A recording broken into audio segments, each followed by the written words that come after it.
So just a little bit about me before I get cracking. Not that I've got anything ultra interesting to say about myself, but my name is Richard Dukes. I've worked for NOCN now for about 3.5 years, primarily in endpoint assessment. So at the moment, I'm part of the business development team for endpoint assessment. So we talk to people about what their requirements are for their apprentices, that type of thing, colleges, training providers, and employers we talk to about all things endpoint assessment. Previously to that, I worked in developing materials that some of you guys might be familiar with out there for again, for training providers, apprentices. I've also trained endpoint assessors in the rationale around what endpoint assessment looks like, conduct standardization, that type of thing. So that's sort of my background for endpoint assessment. And as much as it pains some people, I do enjoy talking about endpoint assessment, in particular when we engage early and we get to know people and manage their apprentices through, but I'll come round to that as we go along. So endpoint assessment, what are the fundamentals of it all? What's the process? Now, if you're new to endpoint assessment, I can imagine that, or you've got apprentices, I can imagine that coming to Gateway for the first time can be rather daunting. Have I got everything that I need? So the fundamentals of it is obviously it's a process of assessment complete at the end of each apprenticeship. So I suppose it does what it says on the tin, doesn't it? And endpoint assessment can only be carried out for each standard by someone that's been approved, an EPAO, endpoint assessment organisation, approved by the Education and Skills Funding Agency, the ESFA. So to be able to conduct an endpoint assessment, for example, in Team Leader Supervisor, the ESFA will have approved the endpoint assessment organisation to actually do that. So we can't just swing in and decide 1 week we'll do endpoint assessment in something that we haven't got a clue about just because we've had somebody ask us about that.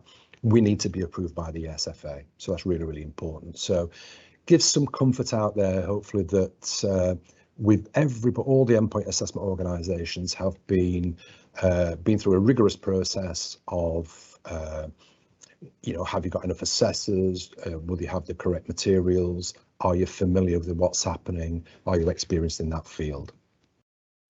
Now, the endpoint assessment and the standards themselves and the assessment plan is an employer-designed and employer-led assessments, methods and processes. Now, I think not everyone knows that at the beginning, then they sit down with a Trailblazer group. They might have all heard of Trailblazer groups, and some guys out there might have even been on one. But they're usually employers, big employers, who sit there around the table and work for 12 to 18 months to put an assessment plan and a standard together based on what's happening in the marketplace. So when the apprentices go through their endpoint assessment, it's a standalone achievement and it's separate to any on-programme achievement. So if an apprentice has to complete a professional qualification, for example, throughout the on-programme, that will be reported separately and you will claim those certificates separately. So when the endpoint assessment is completed here, for example, at NOCN, we directly link in with the ESFA and request the apprentices certificates. And I suppose one of the, probably the most important thing for me is that the endpoint assessors that are dealing with the apprentices and are assessing the apprentices, doing the observations, looking at their portfolios, projects, whatever that might be, have no bias whatsoever towards the outcome of the assessment.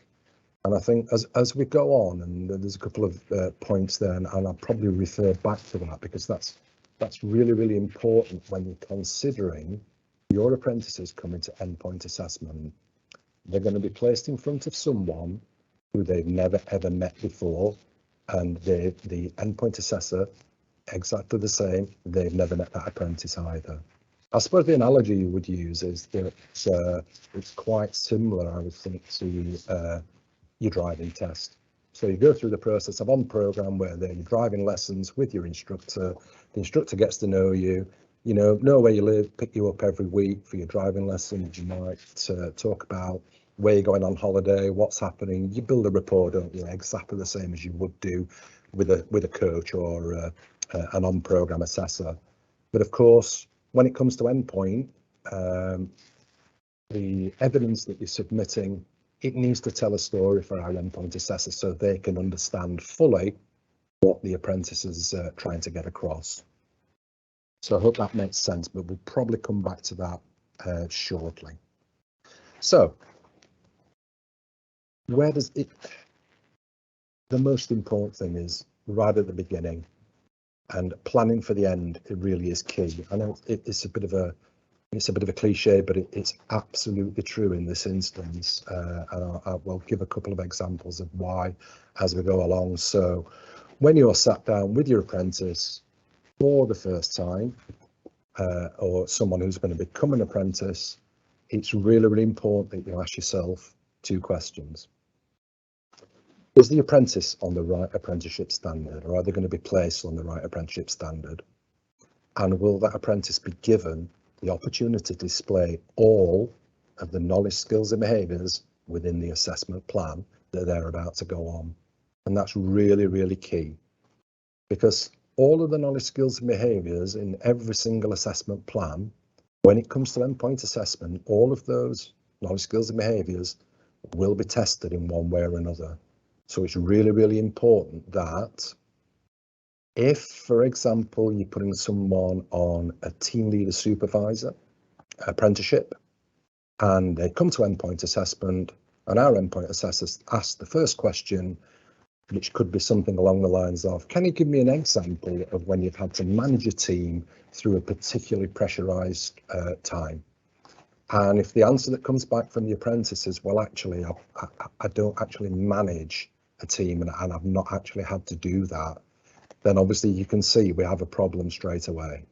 So really, really important when you're looking at the assessment plan and you're doing your skill scan with your apprentices, that they can tick every box, that they will be at least given the opportunity to display the knowledge, skills and behaviours. So, for example, again, I'll use team leader supervisor again. If someone's been put on that and maybe isn't a team leader as yet, but they plan to be in the next 6 months, that's fine, as long as they get to that and they're doing that role when it comes to endpoint assessment.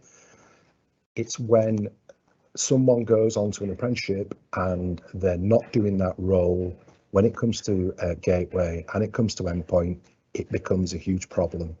And then we're backpedaling and we're scrambling around, trying to patch up the problems that are in place, and that can be quite difficult. So really, really key at the beginning, skill scan, look at the assessment plan. Is your apprentice, or are they going to be on the right apprenticeship standard?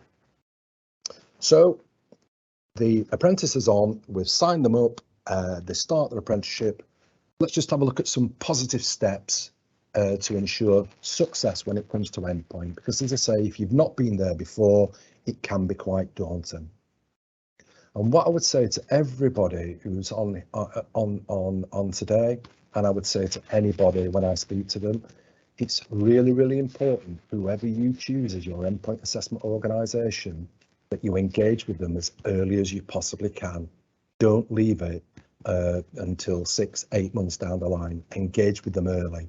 There's a few reasons for that, and a few reasons why you need to be sure that the endpoint assessment organisation can deliver what you want them to deliver for you.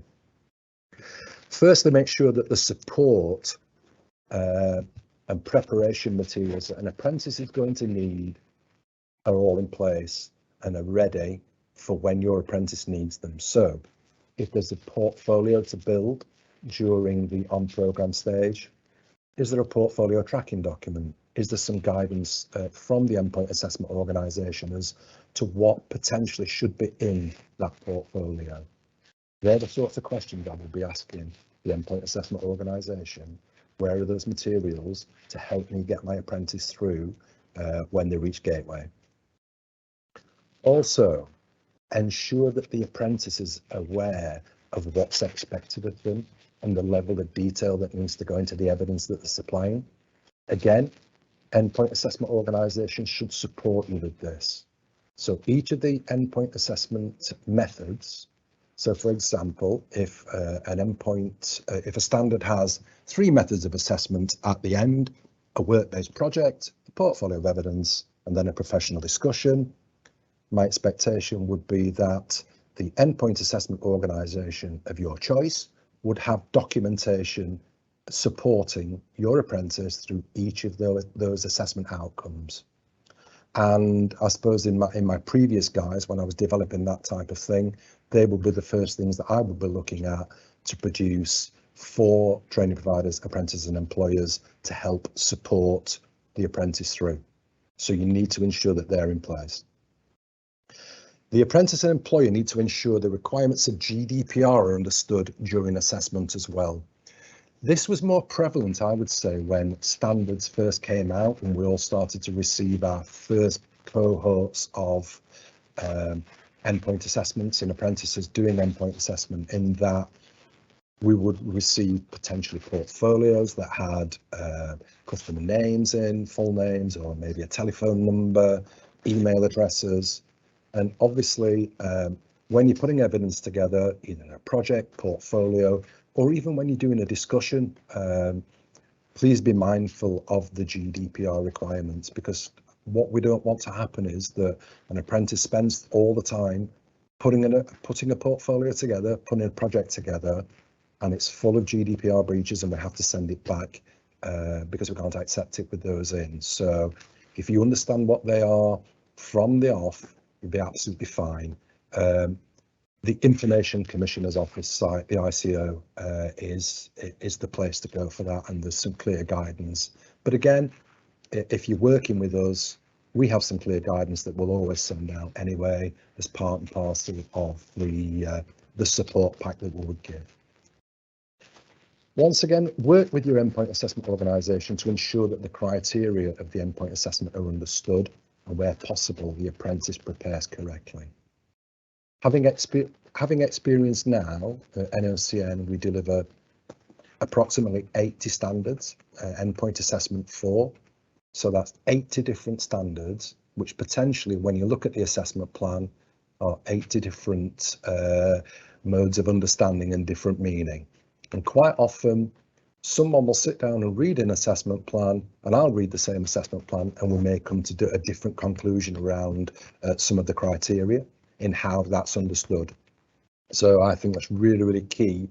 Come to you, EPAO, clarify what is meant by that.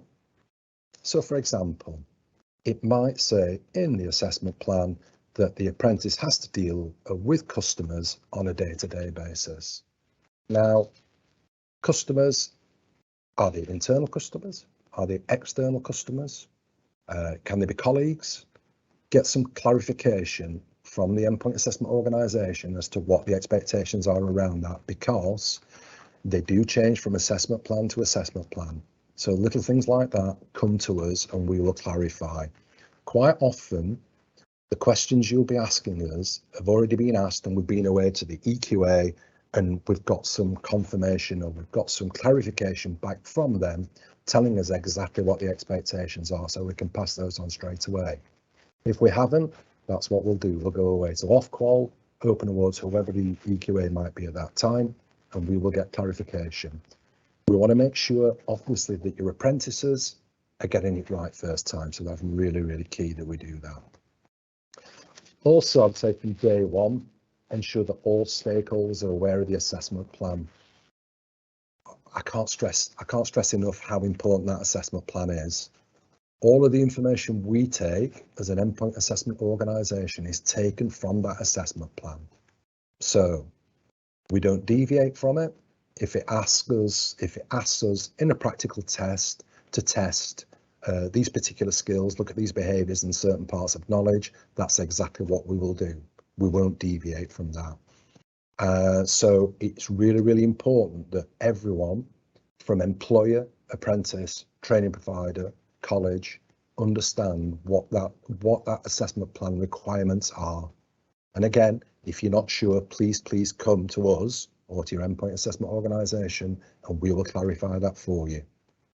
I can't stress how important that is, obviously. Okay, so they're the first steps, and they're the what I think are the really important things to do early on, and make sure that you're engaged with us here as an endpoint assessment organisation. I just wanted to touch a little bit on COVID-19 flexibilities and potentially revision of standards as well. So if you've got apprentices, at the moment coming through for endpoint assessment, if you have a look on the Institute for Apprentices website, I've just pulled this one off here as an example because it's got both on, and it saved me doing two instead of one, really. Saved me doing one instead of two. I'll get that the right way around in a minute, but never mind. I think you know what I mean. So, Senior Compliance and Risk Specialist, there's some flexibilities that have been agreed in line with the COVID-19 guidance. And in this particular instance, it's that the endpoint assessor can carry out the panel interview alone rather than getting people together. I suppose that was when we were at the height of COVID. Most things were being done remotely. Don't want panel interviews in the same room. Therefore, the flexibility in place at that time was that the endpoint assessor can do that alone. Now, that's still in place, and as far as I'm aware, that's going to be in place as a minimum until the end of March. However, what I would recommend to everyone is that they go to the Institute's website, search for the apprenticeship that you're delivering, and if there is a COVID flexibility in place, then it'll be at the top of the page like that, highlighted in red. Also on the Institute's website, there are regular updates about when those flexibilities are going to end. What do the flexibilities mean? What does it mean for you? So what does it mean in respect of, rather than there being an observation in place, an apprentice may have to or can produce some further evidence, such as witness testimonies or reflective discussions, that type of thing. It will give you the information on there. However, come to us and we will clarify it for you, because ultimately, we want to be on the same page as you are. We want to be on the same page as the Institute when it comes to endpoint assessment, that we've read everything correctly and we know what the flexibilities are that are in place and we're following them. So I would say come to us. The next one is about the revision of apprenticeships. Now, obviously apprenticeships should be revised, I believe, every 3 years. That doesn't always happen for whatever reason. It may be that some apprenticeship standards are running really, really well, very smoothly. Others aren't, and the ones that aren't will take precedent, therefore others get pushed back. But for example, this one here, Senior Compliance and Risk Specialists, I know that that's up and being revised by the Trailblazer Group at the moment, because I was fortunate enough to sit on that Trailblazer Group last year. So I think this is quite key in when you're considering and planning for next year, for example, next academic year, and you're looking at Senior Compliance and Risk Specialists for some of your apprentices. You may have some that are looking at this standard. Is it worthwhile then potentially putting them on hold till the new standard is being produced? It might be something that you prefer, looking at the new standard to the old standard. It's just some food for thought for revision, and it will appear on the Institute's website. So have a look, always have a look to see whether there's going to be a revised standard coming out. Well, I suppose on top of that as well, what does happen from time to time is that a new standard will come out and it just pop out there on the Institute's website, and all of a sudden it can cause a little bit of panic, because everybody thinks, oh my goodness, I've not been doing the on-programme learning based on that new standard, or what am I going to do? Do I need to do anything different? Don't panic is what I would say. If you are working on a standard and it's revised, the standard you're working on will still form the endpoint assessment.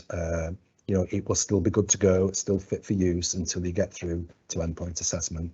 The new standards that come on will be for new starts around that date. So, but I'd always say, if you've got lots of people on lots of different standards, keep a touch point, maybe once a month, at the Institute's website, have a look at the assessment plans. Has anything changed? What should happen and what happens here with us at NOCN, our group of technical developers, any changes to the website, if you're working with us on that particular standard, we'll contact you and let you know that something's changed and whether that's going to affect you and your apprentices, moving forward. So we'll make sure that we update you on any particular changes, but always good to have your finger on the pulse, isn't it? And know what's happening directly from the Institute. So definitely recommend that you log on there and use them as well. So we'll talk a little bit about our independent endpoint assessors, and I said earlier that obviously when it comes to endpoint, our assessors have never met your apprentice and vice versa. So really important that apprentices evidence tells a story, start to finish. Really, don't imply anything in the evidence, because I can remember my old IQA saying to me when I first started assessing, Richard, if it's not down in writing or I can't see it, it's not happened. And that's the way that our endpoint assessors will look at that evidence. If you can't see it, they'll assume it's not happened. So just a little bit about who our endpoint assessors are. They all pretty much work freelance for us, and they're specialised in their field. And I would say 99 out of 100 of the assessors that we have are all directly from the vocational workplace where they're assessing. They have to be really to understand what's going on when somebody's using a tower crane and lifting a load, when someone is sat next to someone in a bank talking about a mortgage, and so on and so on. So the specialists in the field, they have to be. And if you look at the assessment plan, usually down around page 6 and 7, after everything's been laid out, you'll find out what the requirements are for someone to be an endpoint assessor. So that should give you some comfort that the person who's going to come along and assess your apprentice at 12 months, 18 months, 2 years on programme is a specialist in that field. Up-to-date qualifications, as outlined in the assessment plan, as I say, around about pages 6, 7 and 8, you'll see what qualifications our endpoint assessors have to have. We insist that our endpoint assessors have up-to-date CPD, so a minimum of 30 hours per year in the last 12 months. And the way we do that, and the way the EQA insists that that happens, and quite rightly, is that any piece of CPD that our endpoint assessor undertakes has to be mapped directly into the standard that they're assessing. So it has to have some value. It can't just be about anything. CPD, it has to have some value, and it has to fit in with the assessments that the endpoint assessor is doing. Otherwise, what's the point? You would soon lose your vocational competence. So has to be mapped in. Now, if some of our endpoint assessors in a certain area might assess 3 or 4 different standards, and they may have 3 or 4 different CPD logs, because they have to keep the competence up in all of those if there's some certain differences. So really important that they do that. Conflicts of interest, one of the biggest ones really, and quite rightly. We manage the conflicts of interest here at NOCN obviously closely. We don't want, for example, our endpoint assessor to have somebody spring up on a screen, or they meet in person who they know, they may be related to them, they've worked with them, or they've worked with their manager, or they've worked for the company that they're assessing the apprentice in. That just wouldn't happen. So we have strict conflict of interest rules, and obviously that's for the benefits of for everyone really, for the independent endpoint assessor, because obviously it could cloud their judgment if they know the person, which is not what we want. It takes away the independence. They're trained to deliver robust decisions against a standard. Now, I've been involved with training of endpoint assessors, and quite often,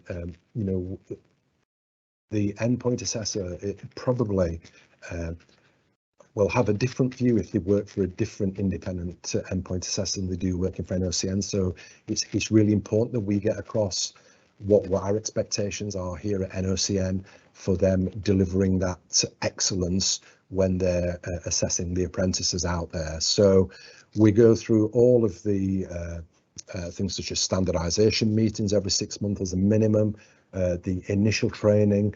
We will go through each individual knowledge, skill and behaviour with all our assessors to ensure that when they're putting a decision behind the evidence that they've seen from your apprentice, you shouldn't see any difference between one assessor to another. So in theory, if there was a list of 5 assessors and you picked out number 1 and they came and did an assessment, it would be exactly the same as picking out number 3.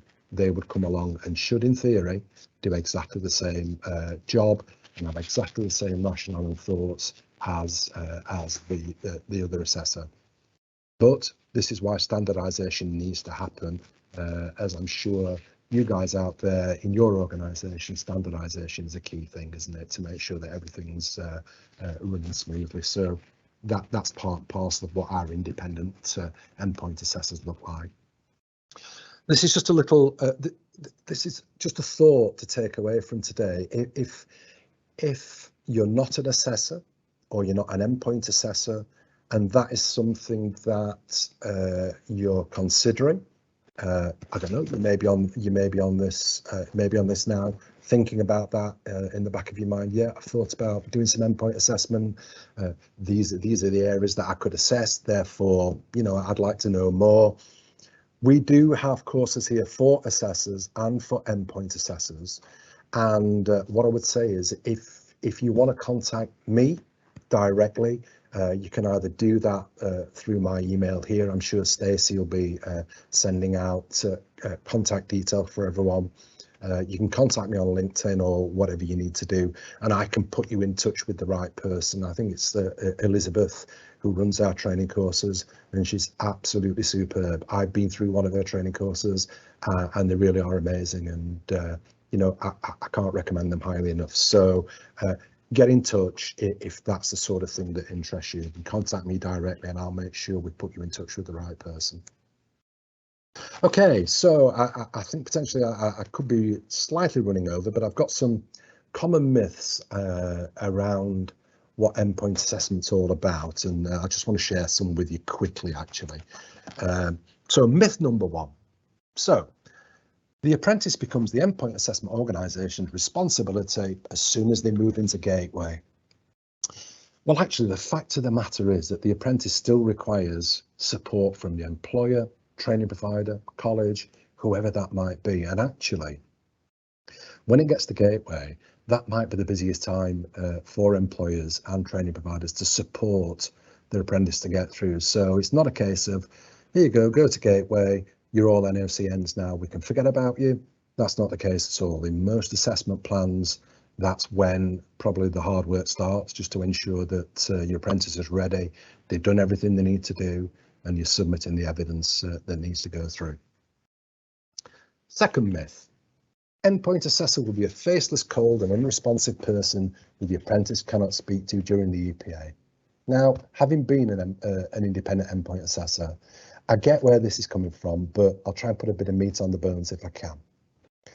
So we would expect all of our endpoint assessors, before the assessment process starts, to build some rapport and introduce themselves. As I said, on numerous occasions, our endpoint assessors never met that apprentice and vice versa. So we really need our endpoint assessor to build some rapport and put the apprentice at ease through the whole process. However, I think where this comes is that quite often an assessment will take place, a practical test, for example, and the apprentice at the end will say, oh, have I done, you know, did I do okay?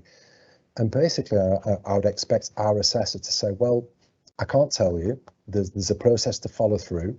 I need to go away and look at what I've seen today. And also there's a moderation process and an IQA process that each assessment we have here needs to go through as well. But what will happen is you'll get to know in 5 working days what the results are. Or during an interview, for example, if our assessor asks a question and the apprentice comes back with an absolutely knockout answer, really knocks the socks of the assessor off, I'd expect our assessors to be saying, Okay, thank you. Move to the next question. Rather than thank you, that was absolutely brilliant, a great answer. Because if the next 6 answers aren't that great, and it comes to the 5 working days and the apprentice gets a fail back, if I was the apprentice, I suppose I'd be saying, hang on a minute, you said I was absolutely brilliant, what went wrong? So I suppose it's pretty much like going for a job interview in that keep a pretty much of a straight face and a business face on during the points of assessment, but certainly before we need to be putting that apprentice at ease. So that's probably where that myth comes from, and hopefully it's not true. And again, here we go. All apprentices will be told on the day if they have passed their endpoint assessment. No, they won't. Purely because of our, here we have a process in place for moderation, which literally means all of our assessors, all of the assessments that they do will be moderated by a third party, a second assessor, if you like, and they will do a moderation to look at the validity and strength of the assessor's judgment against what they've seen take place either in a practical or in a project or a portfolio. So that's where the 5 to 7 day turnaround is, because all of our assessors' decisions do go away for moderation, and that's why the apprentice won't be told on the day. Endpoint assessments can be changed and amended based on the particular employer or site. I think I alluded earlier that all endpoint assessments are subject to the following. The assessment plan is set by the ESFA Institute directly from the Trailblazer Group. So if it says there is a practical, a project and a portfolio, that's exactly what will happen. And it will follow the knowledge, skills and behaviours that are in that assessment plan. We can't change those. It's not up to us to change that. We've not set those, and no endpoint assessment organisation has set those. If there's something in there that maybe is impossible to display or an anomaly within the assessment plan, then by all means, we will go back to the Institute and to the EQA and let them know. And if there's a possible dispensation to be made, then, you know, we'll look at that and we will speak to the Institute and the EQA personally to see whether that can be done. But as an endpoint assessment organisation, we can't change anything ourselves. We have to stick with what we've got. All my apprentices are of excellent standard. I would expect them all to get distinctions. I've had apprentices, I've had cohorts of apprentices that I thought were all distinction level. And you do, because you get to know them and you engage with them over 12, 18 months, 2 years.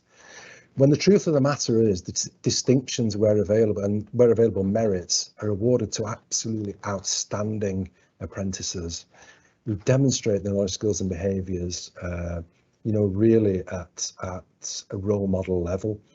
I think it equates to about 1 in 10 apprentices that come out with a distinction, which is still superb, but not everyone should get a distinction. And I think if everybody got a distinction, there'd definitely be something wrong with the assessment plan, and they'd be looking at that and wondering why everybody's getting a distinction, rather than just the outstanding people who should be achieving that.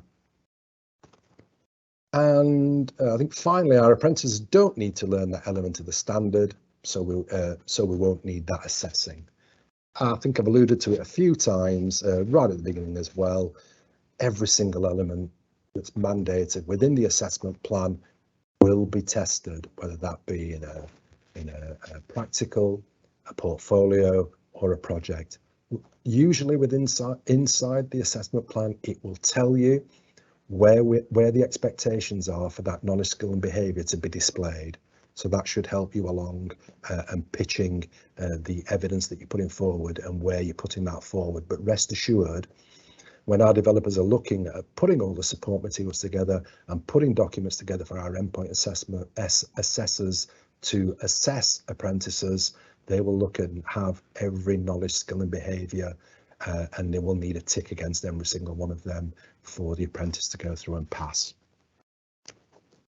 Okay, I'm not sure whether anyone's got any questions. Happy to take any questions, or if you want, as I said earlier, if you want to discuss anything further around endpoint assessment, I'm quite happy for you guys, anybody out there, to email me, and I'll pick the phone up, pick a Teams call up with you, whatever you wanted. And that's just richard.dukes@nocn.org.uk.